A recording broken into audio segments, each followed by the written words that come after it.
Hello guys, dito kami si Paulo sa another side. Ito nga building guys, bago yan na inano, i-build nila ba. Ang tagal na namin hindi nakapunta dito. Maganda ito dito nga village. Pero pupunta kami sa doon.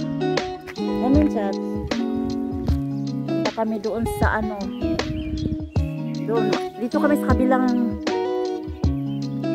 ano, village. Dito, matagal kami dito nagpupunta before. Ngayon, nag-iba na ang mga ano kasi mayroon ng bagong house. Ang ganda tingnan.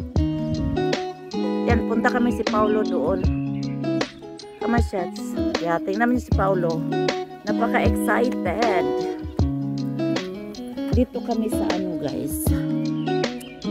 Punta kami doon sa malayong malayo. Tingnan ninyo oh. Maganda yung mga ano, mga flowers sa dadaanan. Ang daming yellow nga flowers. Yan. Ang ganda ng nature. Nature talaga, nature.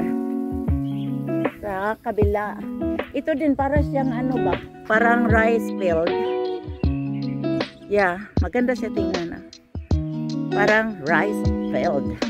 Tingnan nyo, ang ano, yung mga ano, ang ganda-ganda na mga tanawin. Pag ganitong magsa-summer na ba. Ganda ng mga ano, nature. All green. Tagalan namin hindi nakapunta dito. Teka muna shots. Here is the dog training flats. Yan, dog training flats.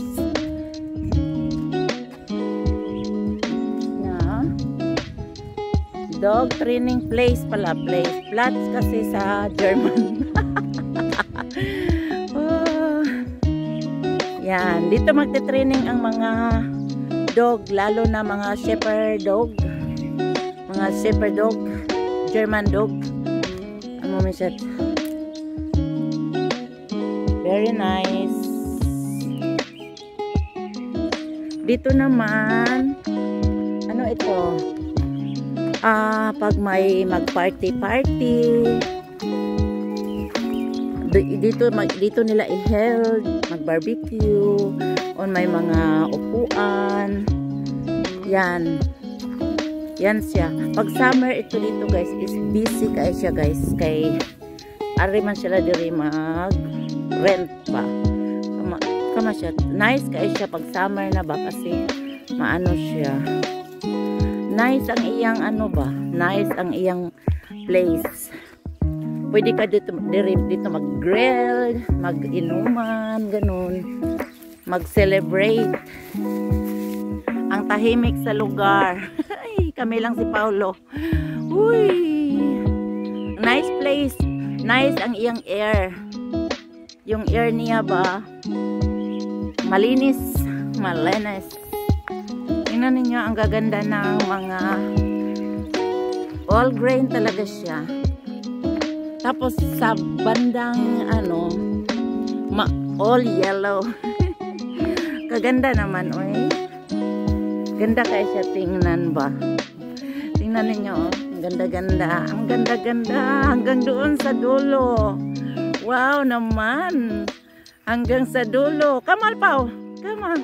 Tingnan ninyo hanggang sa dulo. Hanggang sa doon.